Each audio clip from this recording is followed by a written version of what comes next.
how they're going to love this one. Whoa! Yes, bitch, yes! Hello, girls, guys, and gays, and the non-binary, of course. Welcome to the fourth installment of the Xicana.Boxing podcast. How are you guys doing? Well, don't tell me because I can't hear you.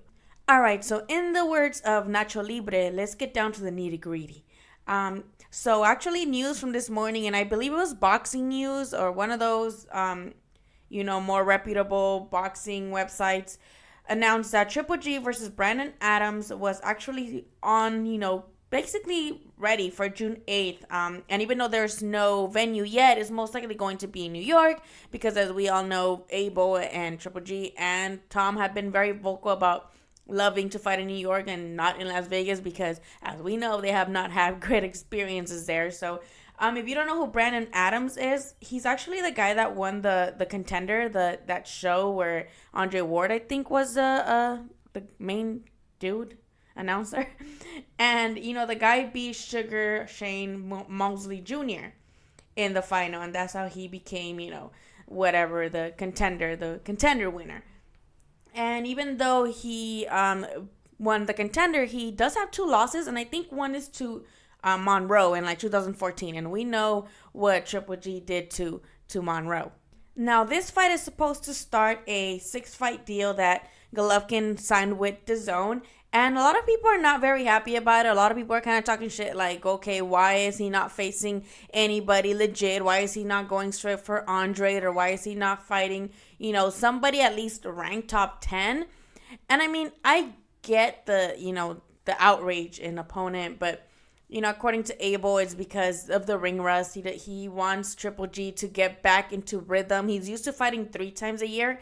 And right now, I think this year he might only fight 2 just because he started off so late, A lot of people were also saying oh, why not Sulecki too? Because, well, actually, that was me. I said that.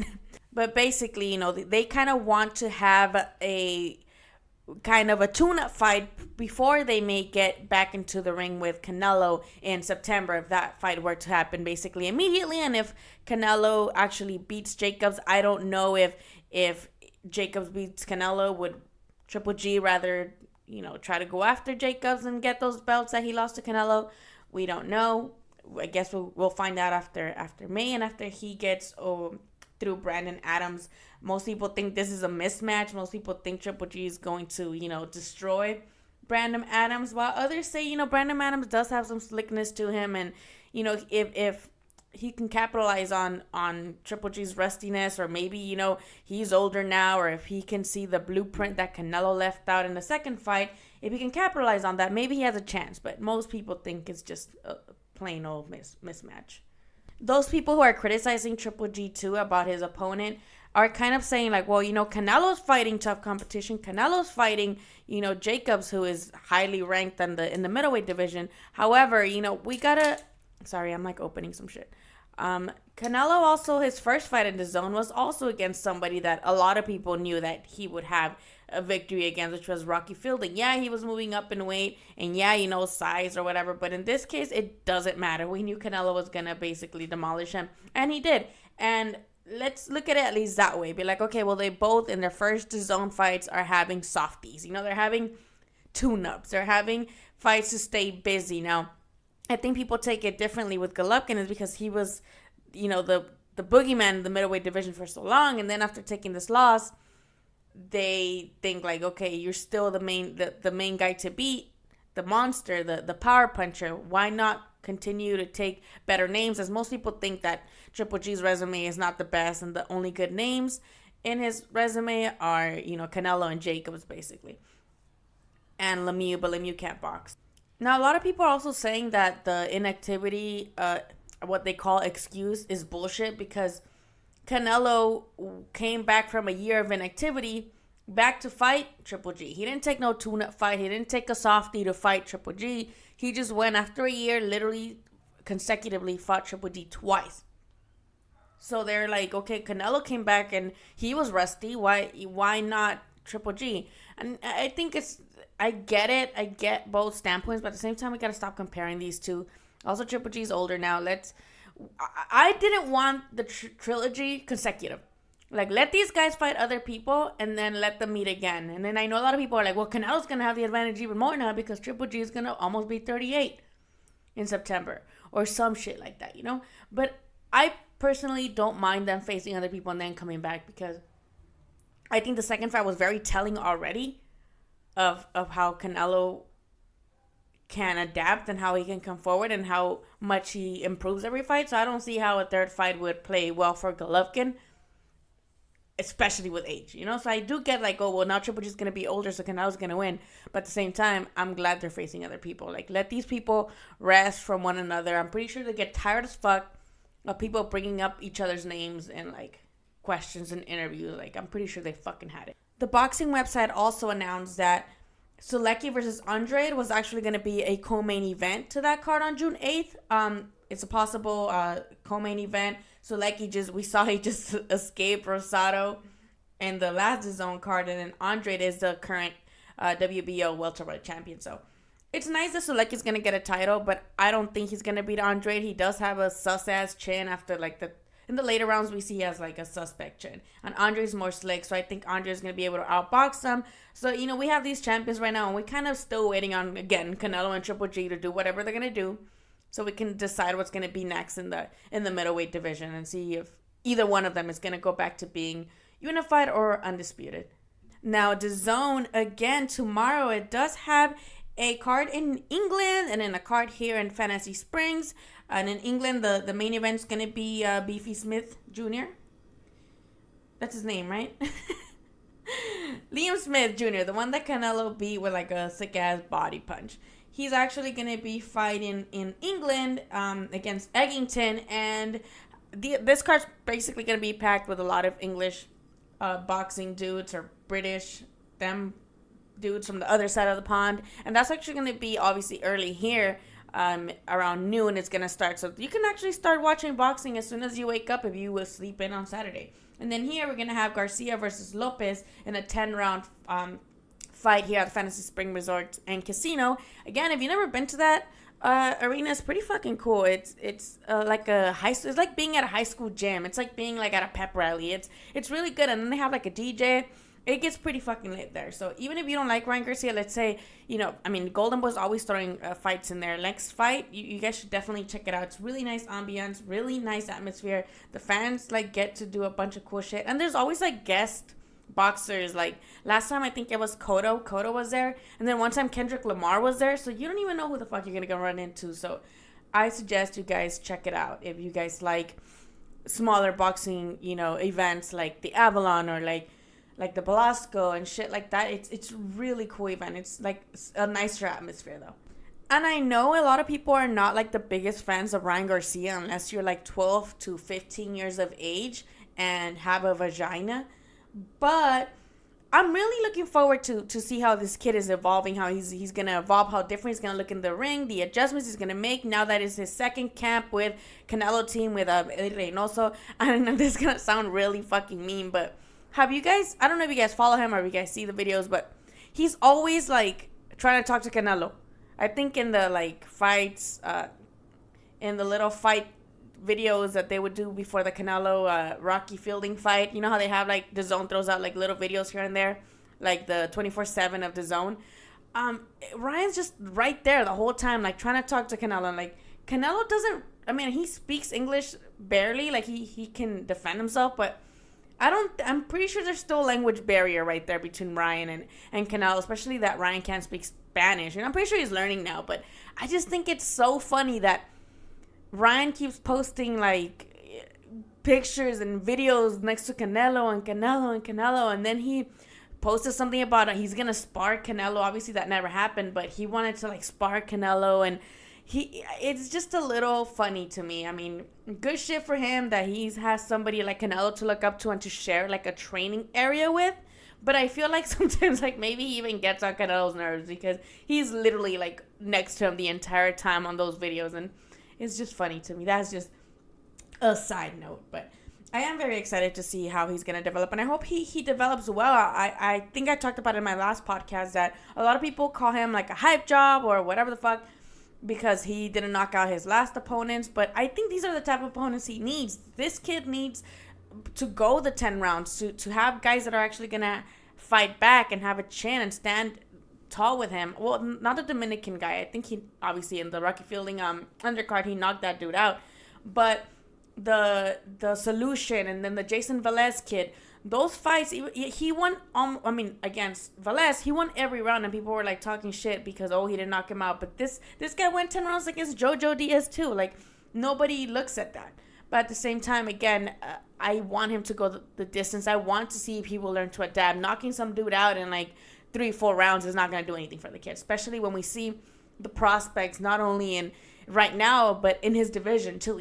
That's a pretty good division. The prospects right now are doing really well. And Ryan stands out because he has so many followers and in and out of boxing. And then he does have, that clout online and all the stuff surrounding him. So it's cool that he has that, but he shouldn't fall behind the other prospects like Teofimo Lopez, Virgil Ortiz. We have, obviously, Shakur Stevenson. We have so many prospects coming up that, even though they don't do Kiki Do You Love Me videos, are kind of setting a name for themselves in the boxing world. In that card, we're also going to have Angel Acosta versus... I wrote this shit down all stupid. I don't know what that says. I don't know what the first name is, but it's also Lopez, I think. His opponent. Let me see. Jeez. Yeah, Ganigan Lopez, and that's for the WBO Junior Flyweight title. So this is actually the only title in play for this card, and it's like a WBO Junior Flyweight title. Joet Gonzalez is also going to be in it against Rodrigo Guerrero, I believe. I wrote this shit down. I can't even understand my own handwriting, y'all. I'm sorry. And then my favorite person in the Golden Boy stable. No, I'm just kidding. That's too much. But I do enjoy this kid. Nico Macias versus Jeremy Ramos, I believe. Now, I'm pretty sure you guys know the Rooster. Again, I think I talked to him in my last podcast as well. He looks like he's on fucking Mountain Dew and crack. He's always smiling. He's always smiling as he's throwing punches. He literally just corners you against the ropes, and then he'll go to the other side of the ropes, and he'll just like kind of position you, and that's where unless you can escape, that's where he's gonna have you for the entirety of the round, like just pummeling you like against the ropes. And it's funny because in his last fight against Jesus Otocaraz, it was freaking hilarious. Like, I laughed so hard in that fight. It was so entertaining, and a lot of people are like, oh, well, there's no talent, it's just two guys swinging at each other nonstop. But I just thought it was amusing that he literally wouldn't let Soto Caraz move. He just like put him in an assigned corner for the round and just go ham on him. And obviously Soto Caraz won by countering. He had really nice counters and was just countering him the whole fight. But I just thought it was funny, and I love the volume of punches. He throws over 1,000 punches per fight, basically, and it's comedy. And that kid, how could you not like him? Like, he seems so pure. He's like just smiling the whole time. He makes rooster sounds. Like, he's perfect for these type of shows to get like the fans like, wild in. And there was like a guy dressed like a chicken in the last Golden Boy card. So this kid, even though he already lost to Soto Caraz, he does have one defeat. He's great. Like, he's great for show, for these like small cards to get more fans in. So I'm excited to see who, how the opponent is going to respond to Nico just, basically trying to just corner him. Because as long as you're a good puncher, I think you can definitely defeat Nico, and definitely he's beatable just because all he does, at least right now, is making pressure somebody against the ropes. But if they can escape, I think they can definitely beat him. But man, that kid is funny. Another guy that's going to be on this card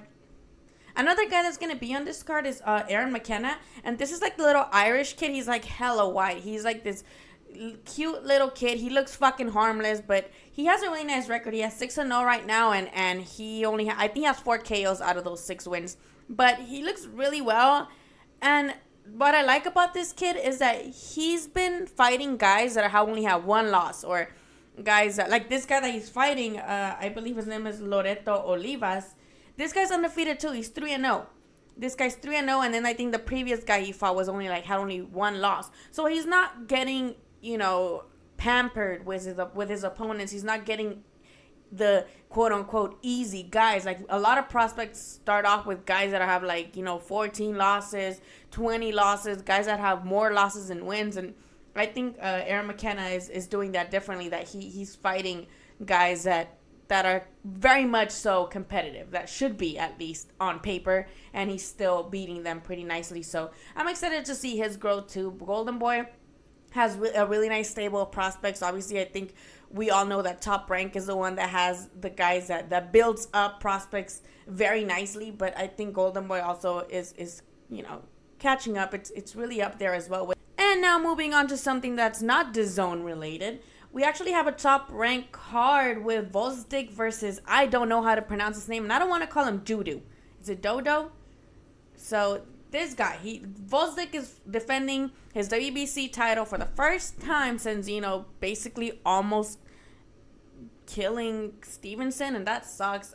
I know we don't like fighters sometimes, but we don't wish shit like that on anybody, So I do wonder how Lucic is going to react now against his opponents. Like, is he gonna take it easy on them? How is that gonna, if that's gonna change his style or how he plans to go on about his fights? But it's his first title defense. It is gonna be on regular ESPN, but the undercards are going to be on ESPN Plus.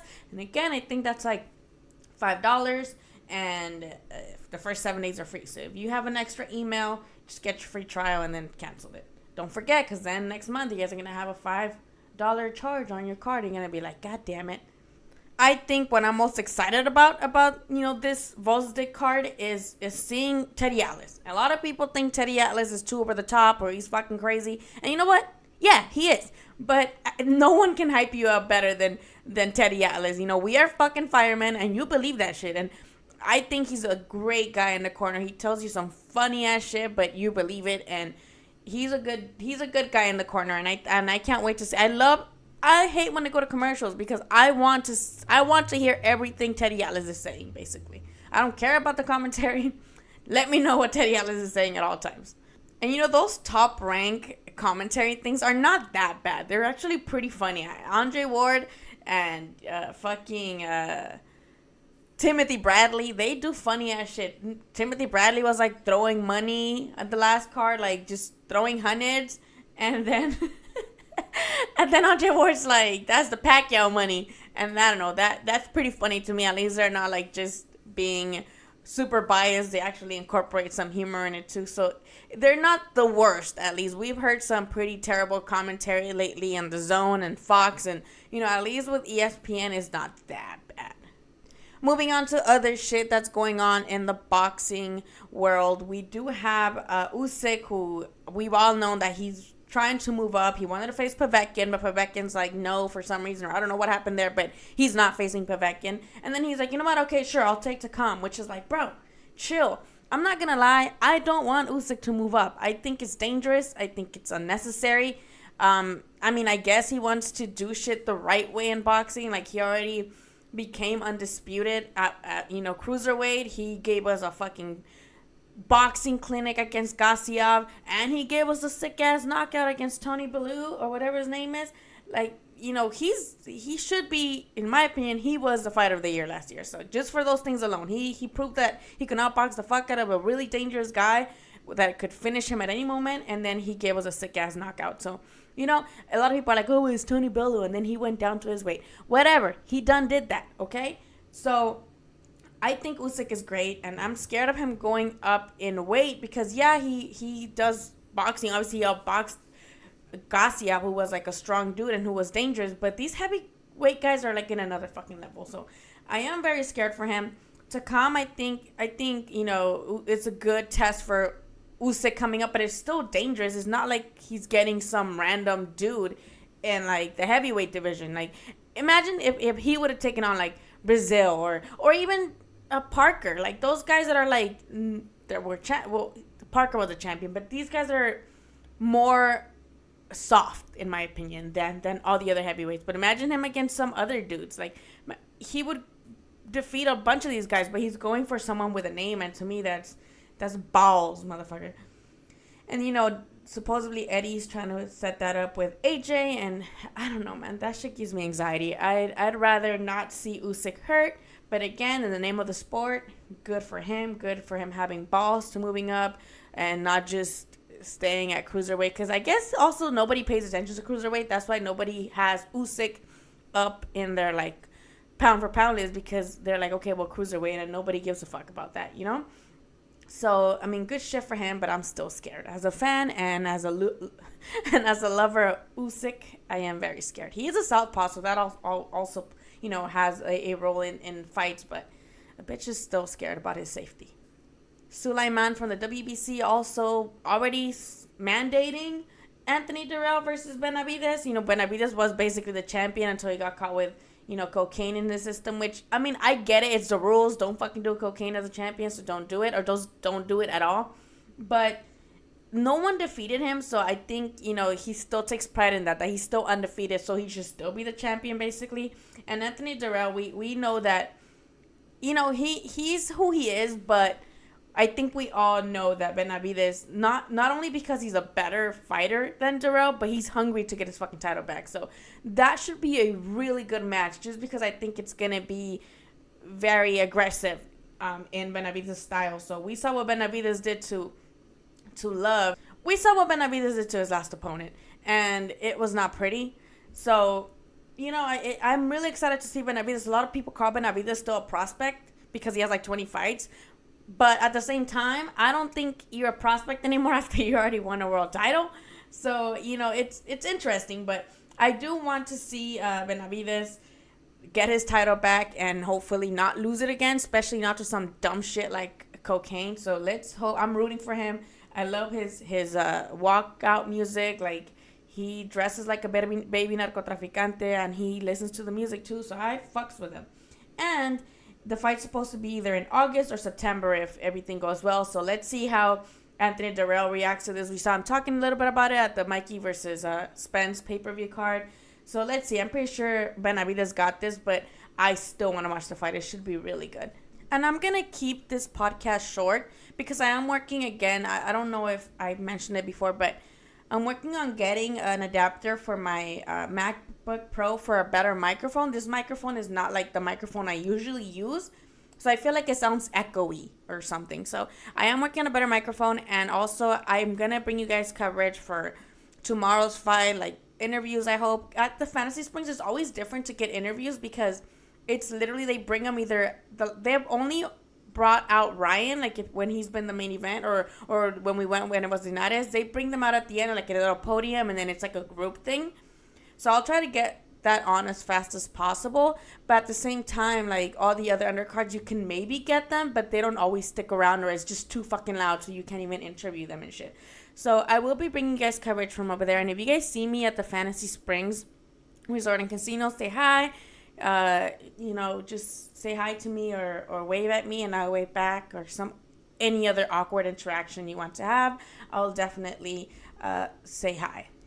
I'm also very excited for next month. April's going to be a really nice month for boxing. There's going to be a lot of fights going on in every, you know, network or streaming service. It's going to be a really nice month. You know, we have Lomachenko fighting April 12th, which is a Friday.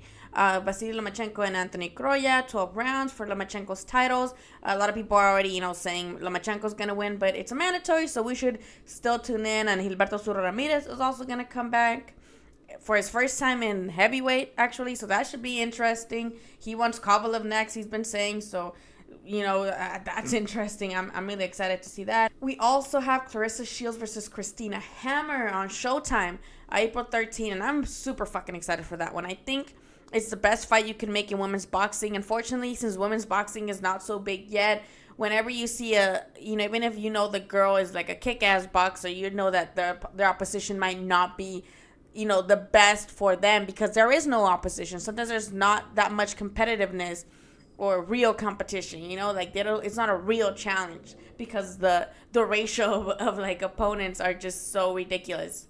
So this one's actually a very competitive fight. It's Clarissa Shields, fucking Olympian, against Christina Hammer. And a lot of people, I think, are giving it to Christina because we've seen more constant knockouts from Christina Hammer, at least more recently, than from Clarissa Shields. But, Clarissa Shields is an Olympian. She has a more Olympic style of boxing. She has no problem going the distance, but also she's very fucking catty. I also have an interview with her if you guys want to see it on Xicana.Boxing.com as well from her last fight. I think it was in the last HBO card.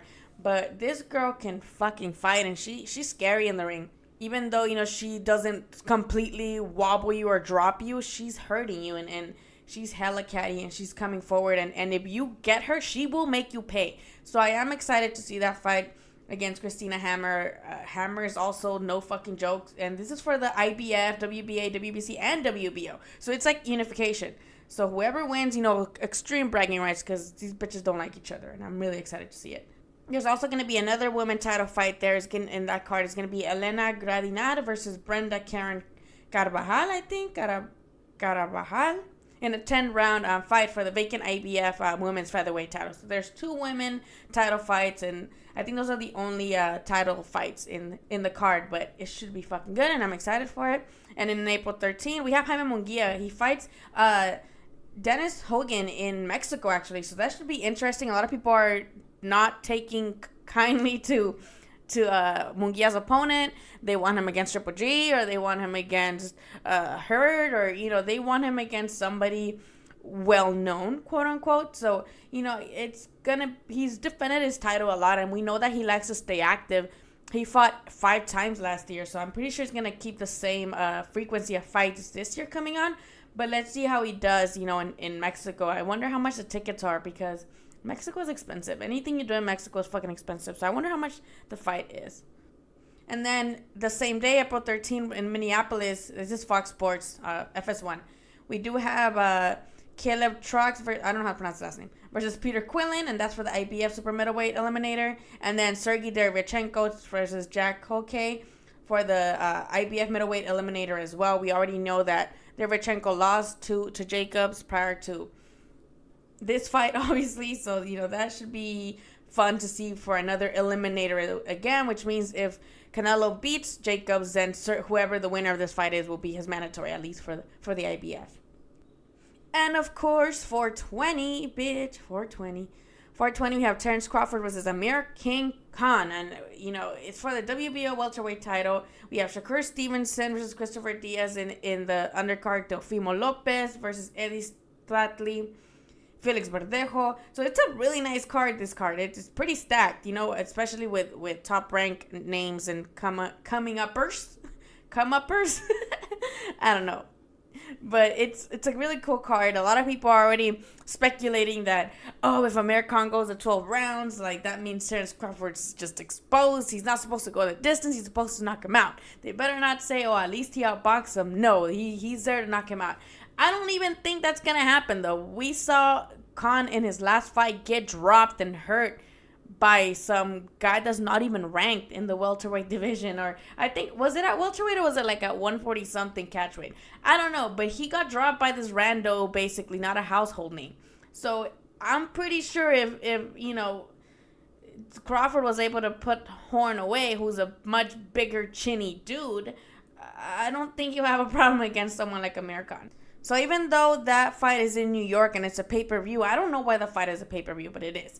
So that fight is actually going to intersect with one here at the StubHub or whatever it's called now on April 20th. And that's Danny Garcia versus Adrian Granados and Andy Ruiz Jr. versus Alexander Dimitrenko. So a lot of people don't like that fight either, but I'm pretty sure most people are going to watch that as opposed to paying for pay-per-view to watch Khan get knocked out or whatever. They already paid to see Khan get knocked out against Canelo. So this fight is, again, I can't say better things about the StubHub every time, or the Dignity Health Center or whatever it's called now.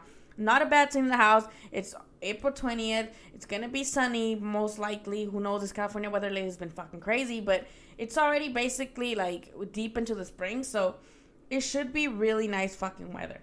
And, it's 420, smoke you a joint or take some edibles. I don't, but if you want to and go enjoy the fights, it should be really good. It's also going to be Brandon Figueroa versus Jonfres Parejo. And that's a title fight. That's for the vacant WBA interim junior featherweight title. So it's, maybe you don't super care for PBC, and a lot of people shit on PBC, but it's a really good card too. You're gonna see El Perro Angulo come back. His opponent is actually not announced yet, but he's going to be in super middleweight now, and it's going to be 10 rounds. Carlos Valderas is actually going to be fighting as well versus Pedro Vicente. It's either going to be 6 or 8 rounds. They don't know yet. But Carlos Valderas is one kid to like look up to. He was an Olympian, and he doesn't get a lot of recognition either, but he's coming up. I really like that kid. And of course, the boxing porn card of the month of April is going to be the title fight rematch versus Rung Besides versus Francisco Estrada. That shit, I'm ready for it. I can't wait to see it. And Daniel Roman versus TJ Doheny, like, I'm excited for that unification.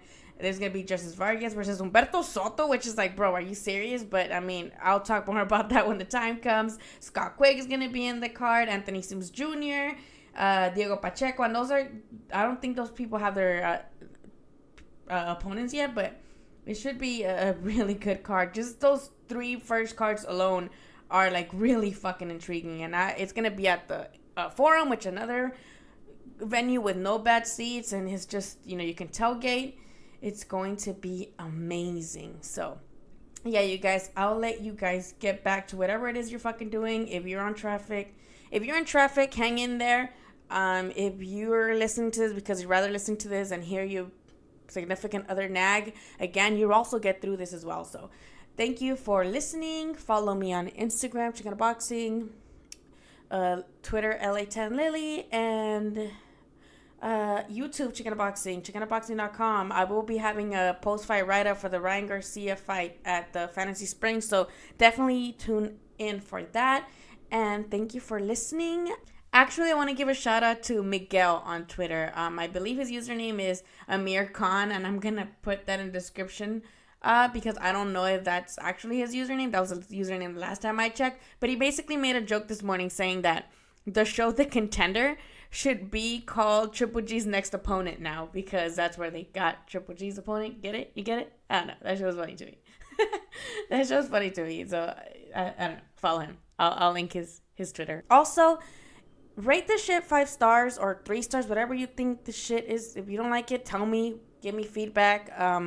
But definitely rate and comment that wherever you're listening to this. If you're listening to iTunes or Spotify or Stitcher or Speaker or SoundCloud, wherever, just even on Twitter, like be like, bitch, your podcast is fucking boring. But tell me, and tell me, like, I want feedback. I'm still trying to find my rhythm. Obviously, I've never done podcasts. I do want to incorporate more interviews, but right now, again, because this microphone is not the microphone that I'm using, I don't want there to be a very different level of volume between my voiceovers or me talking and then the interview itself, like it was with Abel Sanchez. So I want to use the same microphone with both so that the volume is clear, if that makes any sense. But yes, give me some feedback. I will have guests too coming up soon, so be on the lookout for that. And again, go to Xicana.Boxing.com. Like, seriously, check it the fuck out and give me feedback on my writing as well, what you want, what you like, what you don't like, and of course subscribe to Xicana.Boxing on YouTube. Again, I will see you guys soon, and thank you. Meow.